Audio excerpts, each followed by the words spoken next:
தளபதி சொந்தங்கள் எல்லாருக்கும் வணக்கம். சோசியல் மீடியாஸில் விஜய் அவரில் நான் வந்து கேவலப்படுத்த போகிறேன், விஜய் அவர்களுக்கு எதிராக பார்த்தோன்னா ஒரு நரேட்டிவ் செட் பண்ண போகிறேன் அப்படின்னு பேசி சோசியல் மீடியாஸில் ஒன்றா நம்பர் ட்ரோல் மெட்டீரியலாக மாறி பார்த்தோன்னா சோசியல் மீடியாவில் பயங்கரமான ஒரு ஜோக்கராக மாறிட்டு இருக்கிற நபர் தான் இந்த ஒரு நபர். இவனே வச்சுக்கலாம். ஏன்னா இந்த தற்குறியை வந்து விஜய் அவரில் அவன் பேசும்போது இவனுக்கு என்ன மரியாதை? ரீசெண்டாக மங்காதோ திரைப்படம் ரீரிலீஸ் ஆகிருக்கு. ரீரிலீஸ் ஆனால் படத்தை பார்த்துட்டு போக வேண்டியதானே. அங்கே போய் பார்த்தோன்னா ப்ரெஸ்லாம் வந்திருக்காங்க. அங்கே போய் விஜய் அவர்களுக்கு எதிராக ஒரு நரேட்டிவ் செட் பண்ணுற ட்ரை பண்ணியிருக்காரு இந்த அஜித் ரசிகர் அப்படின்னு சத்தியமாக சொல்ல மாட்டேன். ஏன்னா இவன் அஜித் ரசிகர் கிடையாது, திமுகவோட கொத்தடிமை. நம்ம பசங்க அப்படியே தேடி பிடிச்சி எடுத்து பார்த்தோன்னா போட்டி யார் அப்படின்றத அம்பலப்படுத்திட்டுறாங்க. இந்த தற்கொலை என்ன பேசிகிட்டு இருக்கா அப்படின்னா, புதுசாக வந்தவரை நம்பி பார்த்தோன்னா ஏமாந்துடாதீங்க அப்படின்றாரு. புதுசாக வந்தவரை பார்த்து ஏமாந்துடாதீங்கன்னு சொல்லுறதே பார்த்தோன்னா மிகப்பெரிய முட்டாள்தனமான ஒரு விஷயம். புதுசாக வந்தவர் இனிமேல் யாரையுமே ஏமாற்றவே இல்லைடா. அவர் அரசியலுக்கு வந்து பார்த்தோன்னா ஒரு ஆட்சி அதிகாரத்துக்கு வந்து எந்த பொய்யான வாக்குறுதிகளை கொடுத்தோ எதுவுமே பண்ணி அவரை ஏமாற்றவே இல்லை. ஆல்ரெடி இருந்தவங்ககிட்ட ஏமாந்துடாதீங்கன்னு சொல்கிறதா பார்த்தோன்னா நியாயமான ஒரு விஷயம். அதுதான் பார்த்தோன்னா அறிவுள்ளவன் பேசக்கூடிய ஒரு செயல். புதுசாக வந்தவரை நம்புங்க. இதுக்கு முன்னாடி பழசாக இருந்தாங்கல்ல, இதுக்கு முன்னாடி நம்மளை ஏமாற்றினாங்கல்ல, அவங்கள நம்புறதா தப்பு. அவங்களால நம்மளுக்கு எதுவுமே நடக்கலை, பொய் வாக்குறுதிகள் கொடுத்து மக்களை ஏமாற்றிட்டு இருக்காங்க, பெண்கள் பாதுகாப்பு இல்லை. இதுதான் ரியாலிட்டி. பழைய ஆளுங்களை நம்பாதீங்க, புதுசாக யாராவது வந்தால் வாய்ப்பு கொடுங்க, அவங்கள நம்புங்க அப்படின்னு சொல்கிற பல பேர் தான் நம்ம பார்த்துருப்போம். புதுசாக வந்தவரை நம்பாதே, ஏற்கனவே ஏமாற்றிட்டு இருக்கிற மாதிரி அவனையே நம்பு அப்படின்னு பேசிகிட்டு இருக்கா இந்த கொத்தடிமை. அதாவது திமுகவோட ஊபி. இவன் அஜித் ரசிகர்லாம் கிடையாது, திமுகவோடைய ஊபி. முதல் ஒரு வார்த்தையே பார்த்தோன்னா தப்பு, அந்த வார்த்தையே பேச தெரியாத நீ எதுக்குறாக பார்த்தோன்னா அஜித் ரசிகன்ற போர்வையில் இருக்க, கொத்தடிமையாகவே வா அஜித் அப்படின்னு பேசிக்கிட்டு இருக்கா. அடுத்த காமெடி என்ன அப்படின்னா, எந்த சென்சார் போர்டும் எங்கள் தலைக்கெல்லாம் பார்த்தோன்னா எதுவுமே கிடையாது, ஏன்னா எல்லா சென்சாருக்கும் காடு எங்கள் தலை அப்படின்றா லூசுத்தனமா. சென்சார் போர்டுக்கும் எங்கள் தலை தான் காடு அப்படின்னு முட்டாள்தனமாக பேசி அவரோட பேரான அசிங்கப்படுத்திட்டு இருக்க லூஸு. சென்சார் போர்டு அப்படிங்கிறது பார்த்தோன்னா தலையோட எல்லா படங்களுக்கும் வந்து சென்சார் கொடுத்துட்டாங்க. இது வரைக்கும் விஜய் அவரோட படங்களுக்கும் எல்லா திரைப்படங்களுக்கும் சென்சார் கொடுத்துட்டு தான் இருந்தாங்க. அதெல்லாம் இல்லைன்னு சொல்ல. அரசியலுக்கு வந்ததுக்கப்புறமா முடக்கியிருக்காங்க. அஜித் அவர்களும் அரசியலுக்கு வந்து பார்த்தோன்னா நான் பிஜேபி எதுக்குறேன்னு சொன்னால் இதே நிலமை தான் தலை அஜித் அவர்களுக்கும் ஏற்படும். இதுதான் பார்த்தோன்னா பாலிடிக்ஸ். அதுவே தெரியாமல் நீ என்ன திமுகவில் கொத்தடிமையாக வேலை பார்க்குற. அப்போ விஜய் சொன்ன மாதிரி ஃபாசிசம் வயசும் நீங்களாம் ஒன்று தான் அப்படின்றது கிளியராக தெரியுது.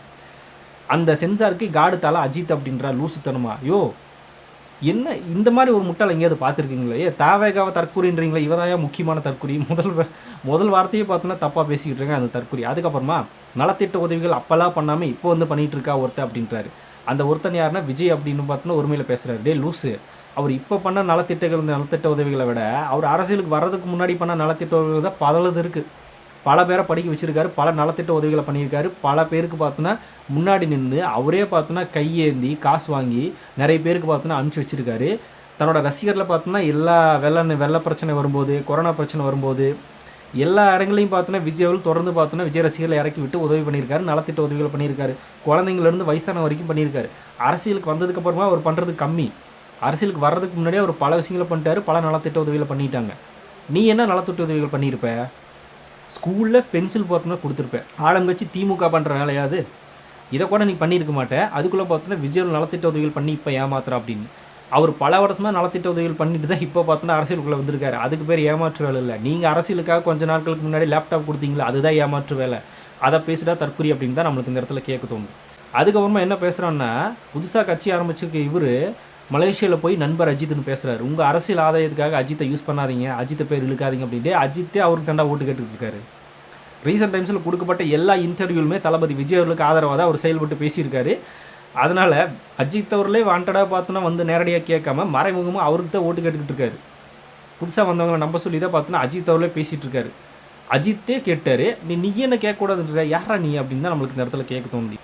இது எல்லாத்தையும் தாண்டி நண்பர் அஜித் அப்படின்னு விஜய் சொல்லிட்டார் அப்படின்னு சொல்கிறேன். நண்பர் அஜித் அப்படின்றத மாஸ்டர் பட ஆடியோ லான்ச்சிலே தளபதி பேசியிருப்பார். சும்மா நம்ம நண்பர் மாதிரி நம்ம அஜித் மாதிரி கோட் சுட்டுலாம் போட்டு வரலாம் அப்படின்னு போட்டு வந்தான்னு பேசியிருப்பார். பல படங்களை பேசியிருக்காரு. மாஸ்டர் திரைப்படத்திலே பார்த்தோன்னா அஜித்தை பற்றி பேசியிருக்காரு. எல்லா இடங்களுமே பார்த்தோன்னா பல இடங்கள் எனக்கு தெரிஞ்சு அஜித் அவர்கள் கூட விஜயை பற்றி பேசுனதே இல்லை, படங்கள்லையோ இல்லை பொது இடங்கள்லையோ. ஆனால் விஜய் அவர்கள் பார்த்தோன்னா அஜித் அவர்கள் தொடர்ந்து பேசிகிட்டே தான் இருக்கார். அவராது பார்த்தோன்னா ஃபுல் ஸ்டாப் வைக்கிற மாதிரியான சில விஷயங்களை பேசினார். லியோ சக்ஸஸ் மீட்டில் கூட பார்த்தோன்னா தலைன்னா அது ஒருத்தர் தான் அப்படின்னு அஜித் அவர்களுக்கு பார்த்தோன்னா ஒரு இது கொடுத்துருந்தார், எலிவேஷன் கொடுத்துருந்தாரு. அந்த மாதிரி நிறைய இடங்களில் பார்த்தோன்னா அஜித் அவர்களை பற்றி விஜய் அரசியலுக்கு வரக்கு முன்னாடி இருந்தே பேசிட்டு தான் இருக்காரு. இந்த தற்கொலை பார்த்தோன்னா மலேசியாவில் ஜனநாயக நாடியல் லஞ்சில் மட்டும்தான் பார்த்துருக்கான். ஏன்னா கொத்தடிமை அதை மட்டும்தான் ஞாபகம் வச்சிருப்பானே தவிர இதுக்கு முன்னெல்லாம் ஞாபகம் வச்சிருக்க மாட்டேன். ஏன்னா அஜித் ஃபேனும் கிடையாது, விஜய் ஹேட்ரு. அப்படி இருக்கும்போது திமுக கொத்தடிமையாக இருந்தால் விஜய் எடுத்து பார்த்தோன்னா இந்த மாதிரியான சில விஷயங்களை பேசணும் அப்படின்னா அப்படி பேசிதான் ஆகணும். அதனால் பார்த்தோன்னா இந்த தற்கொலை பேசிக்கிட்டு இருக்கான். நேற்று வருவாராமா, இன்றைக்கி கட்சி ஆரம்பிப்பாராமா, நாளைக்கு சிஎம் ஆயிடுவாராமா. ஆகிட்டு போகிறாரு. நீ ஒரு ஆள் ஓட்டு போடலைன்னா விஜய் சிஎம் ஆகாமலாம் இருக்க மாட்டார். பல பேர் பார்த்தோன்னா அவருக்கு ஆதரவு நிலைப்பாடு எடுத்திருக்காங்க, பல பேர் அவருக்கு வாக்கு செலுத்த காத்துட்ருக்காங்க, எப்படா எலெக்ஷன் ஒரு விசில் சின்னத்துக்கு ஓட்டு போடலாம் அப்படின்ற மாதிரி வெயிட் பண்ணிகிட்டு இருக்காங்க. மக்களோட ஆதரவுன்றது இருந்துச்சு அப்படின்னா அவர் சிஎம் ஆகிறாரு, இல்லை எதிர்கட்சி தலைவர் ஆகிறாரு, இல்லை அங்கீகரிக்கப்பட்ட கட்சி தலைவராக மாறுறாரு, இல்லை ஓட் பேக்கிங்கை ப்ரூவ் பண்ணுறாரு. அவருடைய தனிப்பட்ட விருப்பம்னா நீ யார்? முதல்ல உங்கள் திமுக கூட்டணி கட்சி இல்லாமல் ஜெயிக்க முடியுமா அப்படின்றத பற்றி பேசுகிறா கொத்தருமை அப்படின்னு தான் நம்மளுக்கு கேட்க தோணுது. திமுக கூட்டணி கட்சிகள் இல்லாமல் இருக்குமா?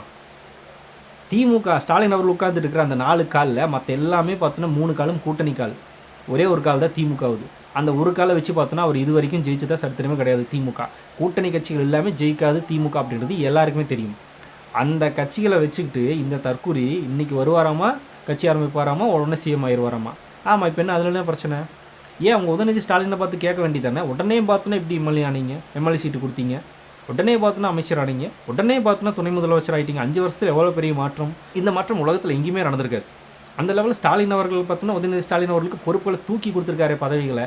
அங்கே போய் பேசு, வந்தோடனே பார்த்தோன்னா நீங்கள் எப்படி துணை அமைச்சர் பதவி கொடுக்கலாம் அப்படின்னு அங்கே போய் பேசுகிறா கொத்தடிமை அப்படின்னு தான் நம்மளுக்கு கேட்க தோணுது. இது முழுக்க முழுக்க கொத்தடிமை. இது அஜித் ஃபேனும் கிடையாது, ஒன்றும் கிடையாது. இவன் அஜித் ஃபேன்லாம் கிடையாது, முழுக்க முழுக்க விஜய் ஹேட்டர், திமுகவோட கொத்தடிமை. இந்த இடத்துல அஜித் அவர்களை யூஸ் பண்ணி அஜித் ரசிகர்கள்கிட்ட விஜய் பேசணும் அப்படின்னா அவங்க ஒரு விஷயத்தை வைரல் பண்ணுவாங்க, அது விஜய்க்கு நரேட்டிவாக போய் முடியும் அப்படின்றத இந்த தற்கொலை பார்த்தோன்னா எடுக்கிறதுக்கு ட்ரை பண்ணியிருக்கா. அது ஃபெயிலியர் ஆயிடுச்சு. திமுக கொத்தடிமை அப்படிங்கிறது இப்போ பல அஜித் ஃபேன்ஸே பார்த்தோன்னா நீயே திமுக கொத்தடிமையா, இங்கே வந்து பார்த்தோன்னா அஜித் பேரை எடுத்துகிட்டு இருக்கே அப்படின்னு அஜித் ரசிகர்களே பார்த்தோன்னா பயங்கரமாக திட்டிகிட்டு இருக்காங்க. அந்த லெவல் இருக்குது இந்த தற்கொலையோட விமர்சனம். திமுகவுக்கு முழு முட்டு கொடுக்குற நபர் அப்படிங்கிறது கிளியராக தெரிஞ்சு போச்சு. நம்ம பசங்க எப்படி தான் தேடி எடுக்கிறாங்கன்னு தெரியல. சும்மாவா தளபதி விச்சுவல் வாரியர்ஸ் அப்படின்னு பேர் வச்சிருப்பாரு, வச்சு செஞ்சுட்டு இருக்காங்க. சோசியல் மீடியாஸில் 1ஆம் நம்பர் ட்ரோல் ஜோக்கர் அப்படின்னா இன்றைக்கி இவன் தான். நேற்று இருந்து பார்த்தோன்னா பயங்கர வைரல் ஆகிட்டு இருக்கு. சரி, ஓகே. இப்போது இன்னொன்று, மங்காதா திரைப்படம் ரீரிலீஸ் ஆச்சு. அங்கே பார்த்தோன்னா நம்ம தாவேக்கா தொண்டர் ஒருத்தர் தாவேக்கா கொடியெடுத்து காட்டிட்டார். அந்த ஒருத்தரை ஒரு 20 அஜித் ஃபேன்ஸ் பார்த்தோன்னா அடிச்சிட்டாங்களாம், சேர்ந்து அடிக்க வந்திருக்காங்க. அதில் 2-3 பேர் அவரை தாக்கியிருக்காங்க. ஒரு கும்பல் வந்து தாவேக்கா கொடியை காட்டின ஒருத்தரை அடிச்சுட்டு பயங்கரமாக பார்த்தோன்னா எடுத்து பில்டப் பண்ணிக்கிறாங்க. தாவேக்காவுக்கு கொடியை காட்டினதுக்கு எந்த அடினா எலெக்ஷன் ஓட்டு கேட்டு வரும்போது என்ன அடி அப்படின்னு மாதிரி பேசிகிட்டு இருக்காங்க. அதாவது ஒரு நபரை 20 பேர் சேர்ந்து மிரட்டி அடிச்சிருக்கிறது பார்த்தோன்னா வீரம்னு பேசிக்கிட்டு இருக்காங்க. அது வீரம் இல்லைடா. 20 பேர் நிற்கும் போது அந்த ஒரு நபர் தாவேக்கா கொடியை வச்சுருந்தான் பாரு, அதுதான் வீரம். 20 பேர் சேர்ந்து ஒருத்தனை அடிக்கிறதெல்லாம் வீரம் இல்லை, அது கோலத்தனம். 20 பேர் ஒன்றா சேர்ந்து அடிச்சிட்டிங்க அப்படின்னா நீங்கள் பெரிய ஆளா? அதாவது நான் எல்லா அஜித் ஃபேன்ஸையும் சொல்கிறேன், இந்த மாதிரி சில தற்கொலை ஃபேன்ஸ் இருக்காங்கல்ல, அதுக்கு இவங்க என்ன பண்ணியிருக்கணும் அப்படின்னா, தற்கொலையாக இல்லாமல் சிந்திச்சு செயல்படக்கூடிய நபர்களாக இருந்தால் என்ன பண்ணியிருக்கணும் அப்படின்னா, தியேட்டர் உரிமையாளர்கிட்ட கம்ப்ளைண்ட் பண்ணியிருக்கணும். இந்த மாதிரி ஒருத்தர் வந்து தாவேக்கா கொடியோடு நிற்கிறாரு, இது சினிமா சம்மந்தப்பட்டது, அரசியல் சம்மந்தப்பட்ட இடம் கிடையாது, அவரை வெளியே அனுப்புங்க, இல்லைன்னா கொடியை பார்க்கணும் உள்ள வைக்க சொன்னுங்க அப்படின்னு கம்ப்ளைண்ட் பண்ணி அந்த ஆளை வெளியே அனுப்பியிருந்தீங்க அப்படின்னா இது சிந்திக்கக்கூடிய நபர்கள் பண்ண வேண்டிய ஒரு வேலை. அதை விட்டுட்டு நாங்கள் அடிச்சுட்டா பார்த்தீங்களா எவ்வளோ கெத்து, முட்டாள்தனமாக பேசிகிட்டு இருக்கிறது பார்த்தோன்னா எந்த விதத்தில் சரியாக இருக்கும் அப்படின்றது இவங்க ஃபயர் விட்டுட்டுருக்காங்க அப்படிங்கிறது நம்மளுக்கு தெரியல. சிந்திக்கிற தன்மையாக கிடையாது அப்படின்னு தான் நம்மளுக்கு கேட்க தோணுது. இந்த இடத்துல இன்னொரு நம்ம அஜித் ஃபேன் பார்த்தோன்னா ஒருத்தர் வந்து ரொம்பவே தீர்க்கமான ஒரு சூப்பரான பதில் சொல்லிட்டு போயிருந்தார்.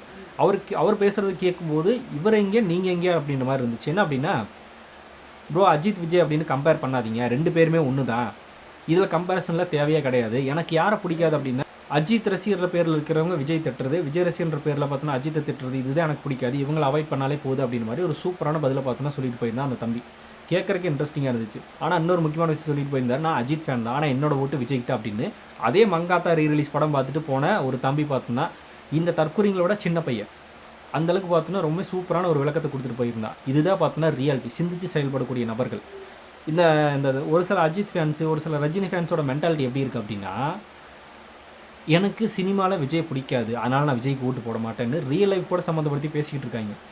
அதாவது ஏன் அஜித்தை பார்த்தோன்னா விஜய் ஃபேன்ஸ் திட்டுறாங்க, அதனால் விஜய்க்கு ஓட்டு கிடையாது, ரஜினியை பார்த்தோன்னா விஜய் ஃபேன்ஸ் திட்டுறாங்க, அதனால் விஜய்க்கு ஓட்டு கிடையாது.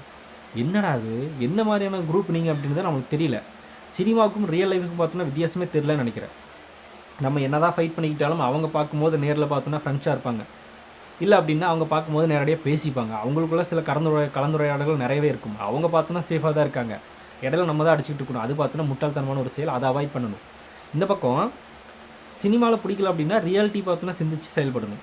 இப்போது ஆண்ட கட்சிகள் ஆளும் கட்சிகள் அப்படின்னு நம்மளை பல பேர் பார்த்தோன்னா நெருக்கி பல விஷயங்களை பார்த்தோன்னா திணிச்சு நம்மளை பயங்கரமாக ஏமாற்றிட்டு இருக்காங்க அப்படிங்கிறத நம்ம பார்க்குறோம். அதுக்கெல்லாம் ஒரு வீடியோ காலம் வரணும், ஒரு மாற்றம் வேணும். நம்மளும் பார்த்தோன்னா புதுசாக ஒரு வரவருக்கு வாய்ப்பு கொடுத்து பார்ப்போம், அவரால் சில மாற்றங்கள் நடக்குமா அப்படின்னு ட்ரை பண்ணி பார்ப்போம் அப்படின்னு ஓட்டு போட்டு சிந்திச்சு பார்த்தோன்னா ஓட்டு போட்டான்னா அவன் அறிவுள்ள பையன், அறிவுள்ள நபர். அதை விட்டுட்டு நான் சினிமாவில் விஜய் எனக்கு பிடிக்காது அதனால் நான் ஓட்டு போட மாட்டேன்றதில் எந்தளவுக்கு முட்டாள்தனமான ஒரு விஷயம். இதை பார்த்துன்னா பெருமையாக பேசிகிட்டு இருக்காங்க. இதில் வேறு எந்த அஜித் ரசிகன் பார்த்தோன்னா தாவேகாக்கு வாக்கு செலுத்த மாட்டான், ரீட்வீட் பண்ணுங்கள், லைக் பண்ணுங்கள் அப்படின்னு. எந்த ஒரிஜினல் ரஜினி ரசிகன் பார்த்தோன்னா தாவேகாக்கு ஓட்டு போட மாட்டான், லைக் பண்ணுங்கள், ரீட்வீட் பண்ணுங்கள் அப்படின்னு ட்விட்டரில் இதை வேறு ட்ரெண்ட் பண்ணாங்க. இதை பார்க்கறதுக்கு தான் தற்கொலைத்தனமாக இருக்குது. இதை பார்த்தோன்னா இருக்கிறதுலே முட்டாள்தனமான ஒன்று. இந்த மாதிரியான விஷயங்களை பண்ணுற இவங்கெல்லாம் பார்த்தோன்னா எப்படி வந்து ரியாலிட்டி லைஃப்பில் எப்படி ஒரு மாற்றத்தை கொண்டு வருவாங்க நம்மளுக்கு புரியல. அப்போ இது வரைக்கும் பார்த்தோன்னா இவங்க கொடுத்து வாக்குறுதிகள் கொடுத்து மக்களை ஏமாற்றி மக்களுக்கு பாதுகாப்பை இல்லாமல் பண்ணிகிட்டு இருக்கிற இவங்களே மறுபடியும் நம்மளே அவங்களுக்கே வாக்கு செலுத்துவோம், நான் இவங்களுக்கு செலுத்த மாட்டேன் அப்படின்றது எந்த அளவுக்கு பார்த்தோன்னா பேராபத்து அப்படின்றது நீங்களே சிந்திச்சு பாருங்கள். நான் அஜித் ஃபேன்ஸ் விஜய் வாக்கு செலுத்த மாட்டேன்னா அஜித் அரசியல் இருந்தாருன்னா அவருக்கு வாக்கு செலுத்திட்டு போகிறா சரி ஓகே. இல்லை ரஜினி ஃபேன்ஸ் பார்த்தோன்னா விஜய்க்கு நான் வாக்கு செலுத்த மாட்டேன்னா ரஜினி அரசியல் இருந்தாருன்னா அவருக்கு செலுத்திட்டு போக சரி ஓகே. இந்த ரெண்டுமே கிடையாது. ஆப்ஷனே பார்த்தோன்னா புதுசாக வந்திருக்கிற இவர் தான். அவங்களுக்கு நான் போட மாட்டேன், ஆனால் என்னதான் பார்த்தோன்னா என் ரியல் லைஃப்பில் அடித்து உதற விட்டு வரியை ஏற்றி பல விஷயங்களை பார்த்தோன்னா விலை ஏற்றி என்னோடய குடும்பத்தில் பார்த்தோன்னா சில பணத்தை பிடுங்கி என்னோடய வீட்டில் இருக்கிறவங்க குடியாரங்களாக்கி விலைவாசின்றதை என் தலையில் சுமத்தி என்ன கேட்காமே கடன் வாங்கி என் தலையில் பார்த்தோன்னா அதை சுமத்தி இந்த ஆட்சி நடத்திட்டு இருக்கிற இதே ஆட்சியாளர்களுக்கு தான் பார்த்தோன்னா நான் ஓட்டு போடுவேன். ஆனால் சினிமா ரீதியாக அஜித்தை விஜய் திட்டுற விஜய் ரசிகருக்கு நான் ஓட்டு போட மாட்டேன், விஜய்க்கு ஓட்டு போட மாட்டேன் அப்படின்னு பேசினா இது என்ன மாதிரியான ஒரு மென்டாலிட்டி, என்ன மாதிரியான ஒரு மனநிலைமை? இதுதான்டா ஒரிஜினலாகவே தற்கொலைத்தனம். நீங்கள் எதுக்காக தாவேகாவை பார்த்தோன்னா தற்கொலைன்னு பேசிட்டு இருக்கீங்க அப்படின்னு தான் நமக்கு இந்த இடத்துல கேட்க தோணுது. ரியாலிட்டிக்கும் சினிமாவுக்கும் வித்தியாசம் தெரியாத நபர்களுக்கு நம்ம பேசி பிரயோஜனமே கிடையாது. சினிமாக்காரன் அரசியலுக்கு வரலாமா அப்படின்றாங்க. அதே சினிமாக்காரனுக்காக தான் அந்த சினிமாக்காரையை நாங்கள் புறக்கணிக்கிறோம் அப்படின்னு பேசுகிறாங்க இந்த குரூப். இது எப்படி ஒரு என்ன எடுத்துக்கிறதுனே நம்மளுக்கு தெரியல. இதை தான் பார்த்தோன்னா பேசிக்கிட்டு சுற்றிட்டு தெரியுது ஒரு கும்பல். இந்த கும்பல் ரஜினி அவர்கள் வந்திருந்தார் அப்படின்னா நான் ரஜினிக்கு வாக்கு செலுத்துவேன். அப்போனா என்ன அர்த்தம்? எனக்கு திமுக அதிமுக பிடிக்கவே இல்லை, நான் என் தலைவனுக்கு வாக்கு செலுத்துவேன்றது அர்த்தம். ஆனால் அதே ரஜினி வராமல் விஜயன் ஒருத்தர் வந்தார் அப்படின்னா நான் விஜய் ஓட்டு போட மாட்டேன், எனக்கு பிடிக்காமல் இருந்தாலும் அந்த திமுகவுக்கும் அதிமுகவுக்கு தான் நான் வாக்கு செலுத்துவேன் அப்படின்றது எந்தளவுக்கு பார்த்தோன்னா ஒரு பேராபத்து, எந்தளவுக்கு ஒரு முட்டாள்தனம். அப்போ உங்களுக்கு ஆப்ஷன் அப்படிங்கிறது ரஜினி வந்தால் தான் ஆப்ஷன், இல்லை அப்படின்னா அவங்ககிட்டே போய்க்கும் அப்படின்னா நீங்கள் ரஜினியை ஏமாத்துறீங்களா இல்லை திமுகவை ஏமாத்துறீங்களா இல்லை உங்களை நீங்களே ஏமாத்திருக்கீங்க அப்படிங்கிறத நம்மளுக்கு புரியல. இதெல்லாம் பார்த்தோன்னா பார்க்குறதுக்கு சிரிப்பாகவும் இருக்குது, ப்ளஸ் பார்த்தோன்னா ரொம்ப யோசிச்சு பார்த்தா ஒரு பேராபத்தான சூழலை நோக்கி போயிட்டுருக்கு அப்படிங்கிறத நம்மளுக்கு தோணுது. இதுக்கு மேலே இவங்களை சொல்லி புரிய வைக்க வேண்டியதில்லை, என்ன சொல்கிறதுன்னு தெரில எனக்கும். இப்போது இந்த இவங்களை விட சின்ன பையனாக இருக்கிற அந்த அஜித் ரசிகர் பார்த்தோன்னா அந்த திமுக கொத்துரிமை விட இந்த 20 பேர் பார்த்தோன்னா நாங்கள் ஒருத்தனை அடித்து பார்த்தோன்னா எவ்வளோ கெத்து காட்டும் பாருங்க அப்படின்னு மாதிரி ஃபயர் வர்ற இந்த குரூப்பை விட அந்த சின்ன பையன் பார்த்தோன்னா எவ்வளோ மேல், எந்தளவுக்கு பார்த்தோன்னா யோசிச்சு நான் எவ்வளோ ஒரு நல்ல பதிலை சொல்லிட்டு போயிருந்தா அப்படின்றது கேட்குறதுக்கு ஆனந்தமாக இருக்குது. இந்த மாதிரியான நபர்கள் நம்மளுக்கு கூட வந்தாலே போதும், அதுவே பார்த்தோன்னா சாட்டிஸ்ஃபைட் தான். அதனால் முடிஞ்ச அளவுக்கு இந்த வீடியோ நிறைய பேருக்கு ஷேர் பண்ணுங்கள். நம்மளோட சப்போர்ட்டுங்கிறது தளபதிக்கு அதிகமாக இருக்கணும். மற்ற ஹீரோவோட ரசிகர்களாக இருந்தாலும் இந்த இடத்துல பார்த்தோன்னா இந்த ரசிக சண்டையெல்லாம் வேண்டாம், இது வந்து ரியாலிட்டி. இப்படி இருக்கிற இடத்துல பார்த்தோன்னா நம்ம இப்படி ஒரு விஷயத்தை பண்ணி தான் ஆகணும், ஒரு மாற்றம் தேவை அப்படின்னா பண்ணி தான் ஆகணும் அப்படின்னு புரிய வைக்கிறதுக்காக நிறைய விஷயங்களை பேசுங்க. நம்மளோட வீடியோக்குள்ளே ஷேர் பண்ணுங்கள், மறக்காமல் சப்ஸ்கிரைப் பண்ணி வச்சுக்கோங்க. நிறைய அப்டேட்ஸ் பார்த்தோன்னா தளபதி பற்றினது மட்டும்தான் நம்ம சேனலில் தொடர்ந்து வரும்.